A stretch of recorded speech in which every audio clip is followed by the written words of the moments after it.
દિલ્હી વિધાનસભાની ચૂંટણીની જાહેરાત થઈ ગઈ છે અને દરેક પાર્ટી રાજકારણમાં લાગી ગયું છે। જી હા દર્શક મિત્રો, આજે કેજરીવાલે ઝુંપડપટ્ટીમાં પ્રેસ કોન્ફરન્સ કરી ગૃહમંત્રી અમિત શાહને ચેલેન્જ કર્યું છે કે જો આ કાર્યવાહી કરશો તો ચૂંટણી નહીં લડો।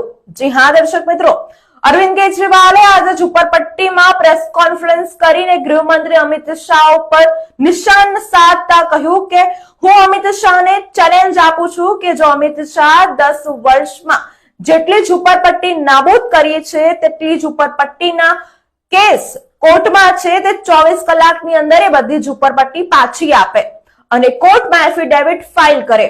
ઝુંપડપટ્ટી તોડી છે તેટલી પાછી બનાવી આપે।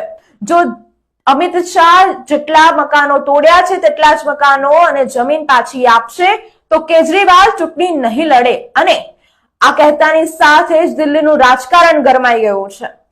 દિવસે ને દિવસે ચૂંટણી નજીક આવી રહી છે અને દરેક નેતા પોતાના મતદારોના દિલ જીતવા માટે લાગી ગયા છે। ત્યારે આમ આદમી પાર્ટીના સંયોજક અરવિંદ કેજરીવાલે પણ આજે ગૃહમંત્રી અમિત શાહને ચેલેન્જ આપી છે। તેમણે કહ્યું છે કે તે પોતાના મિત્રોને ફાયદો પહોંચાડવા માટે ગરીબ જનતાના મકાનો પણ તોડી રહ્યા છે।